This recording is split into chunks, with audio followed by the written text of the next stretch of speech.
Now welcome to another edition of News from Naboo with Thor's Lightning Takes. And let's get right to the news. Alright, so today I want to talk about Spaceballs 2. The search for more money? The Merchandise Awakens? Yeah, merchandising. Merchandising. Yeah, yogurt. Yep, yogurt. Well, this is supposed to be coming in 2027. They released a little teaser. 2027? That's what I saw. I thought it was next year. You know, maybe I'm wrong. I don't know. But what I Get saw this said thing out at 2027. ludicrous speed. What are they waiting for? No ludicrous speed jokes. No. Alright, let's get over some details, because that's what the people are here for, right? The news? But that's why they're here. That's why I'm here. I want to know details. Okay, I don't want to have to comb the desert for details. Oh, these jokes.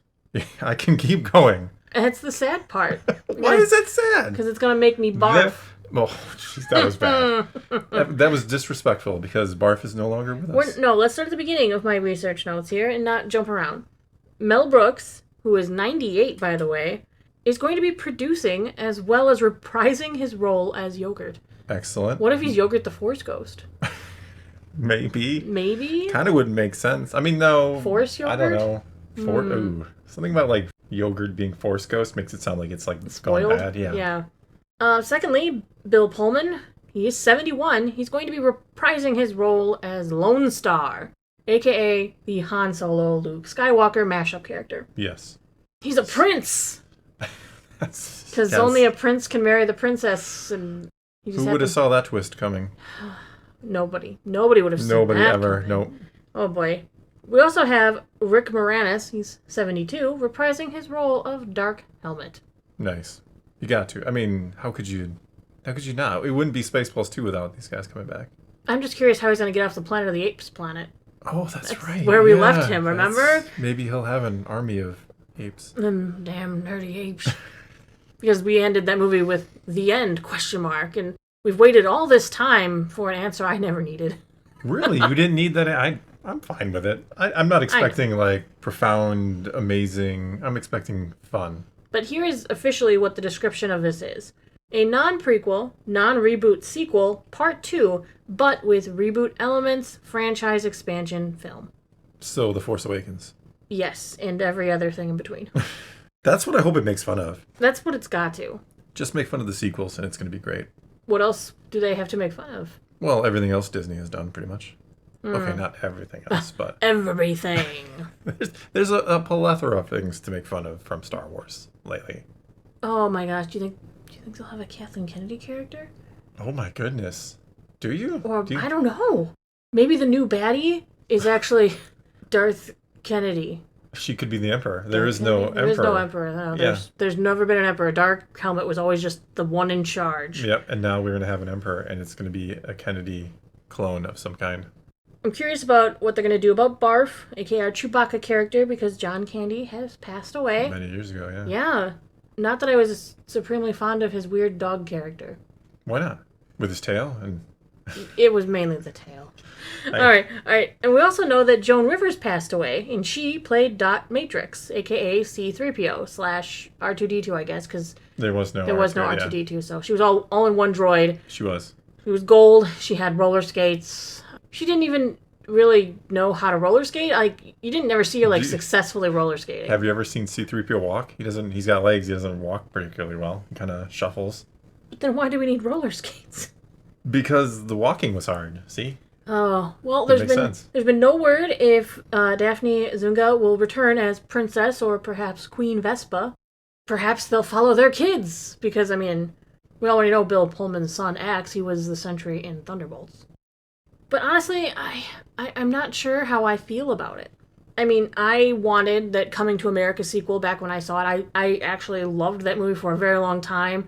Then they finally made a Coming to America sequel a few years ago or something, and it was garbage. I love that you bring up Coming to America. It's one of those movies I watched It's a good comparison because it's an older kind of movie. It's a comedy. Yeah. And then they just recently redid it. So yeah, I never watched I didn't need to. I guess that's the same way you maybe feel about Spaceballs, but I heard there was a Coming to America too. I'm like, nah. I watched it. Nah, first one was everything I needed. I didn't need a second one. Yeah. In fact, that disappointed me because I feel like all you do is... and I feel like this happens more with comedy sequels, is that they just kind of are beating a dead horse by constantly telling the same joke and expecting it to still be fun. Remember, it's the member berries jokes. Well, I think everything does that nowadays. I don't think it's just comedies. I think comedies have a harder time because a lot of times, if it's funny once, it's not necessarily funny twice. I think they tried that in Horrible Bosses. The second one I didn't like as much because I feel like they were just going after the same jokes, the same premise, in a way. They changed very few things just to kind of make it like, hey, it's like the first one, laugh, everybody.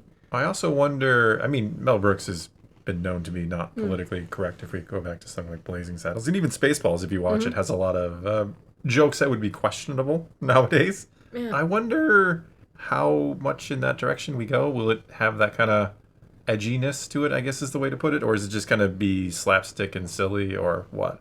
It's hard to say. It depends on the audience they're making it for. I mean, you got to be making it for the people like me and older folk, right? Who saw the original. I mean, I'm not saying you are excluding younger generations. Certainly, certainly if you make it a parody of the sequels, you're going to attract all sorts of people. But I think it's mainly intended for an older crowd, right? I don't know. And like I said, I kind of worry because, like I said, when I was a kid, I liked this movie. I liked this movie a lot. I thought it was really funny. I also really liked the Adam Sandler movies, stuff like that. I used to like the Will Ferrell stuff. I used to like Will Ferrell and Adam Sandler too, but they kind of... But yeah, now that I'm an adult, I feel like it's just crude humor, and that doesn't make me laugh the way it used to. Now that I feel like I have a more refined comedic palate, I guess I could say. I just feel like in the process of growing up, those jokes don't land the same with me anymore. I don't know. It's hard to know because crude humor died. Yeah. I think it died with probably Tropic Thunder is the last movie I can think of that was really crude humor that wouldn't, again, fly today. Okay.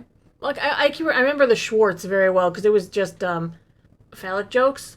Yeah, that's what I was talking about. And I don't know, like, if that's all they're going to do in the new one, that's not going to entertain me. Instead, I'm just kind of going to groan at it. Well, sure, but at the same time, that's what I was talking about before. There are jokes in there that are obviously not intended for kids, even though kids are going to laugh at them because sometimes they're going to kind of miss them, and sometimes they're just going to think it's funny because they get them to a degree. The whole "I see your Schwartz is as big as mine" was funny to me when I was young. Couldn't get his Schwartz straight. Yeah. See, that when I was younger, I didn't fully understand some of those things, but now I don't know. We got to watch it again. I haven't seen it in years. Yeah, so. We'll probably have to do a rewatch. But like I said, it worries me because things when I was a kid, like watching Billy Madison, watching that kind of stuff, I wouldn't compare I this. laughed at that. Yeah, I thought it was funny as heck. But watching it today, I don't think they're funny anymore. They just don't land the same. I get what you're saying. It's what my mom always says. It's dumb comedy. It's just purely visual slapstick. There's no like, oh, I get it. I'm in the joke. It's just boom. There's the joke. It's in your face. I get you. I don't know. I wouldn't say, though I get where you're coming from, but I wouldn't say like Billy Madison or an Adam Sandler or Will Ferrell is kind of the same as Spaceballs. I think it's a different kind of stupid humor. Right. So I'm just gonna have to see. Yeah, we're gonna Is have it to watch going to be again. funny due to nostalgia's sake, or will it be funny because it's actually funny in its own right? We'll see in 2 years, apparently. But we will rewatch it again in days, perhaps. Oh boy. I mean, that's what I'm going to be subject to? Wow, really? No, I'm excited to watch it again. I'm honestly excited. I'm interested to watch it again because I don't remember the whole thing, obviously. Yeah. I mean, I remember Pizza the Hut. Yeah, he ate himself. I remember using a giant transforming vacuum cleaner to suck out oxygen from a planet. Yep. I remember Lone Star being a prince so he could marry the princess. A twist nobody saw coming. That subverted my expectations. Rian Johnson style. Okay, not really. And dumping yogurt's weird products into your Millennium RV to drive faster.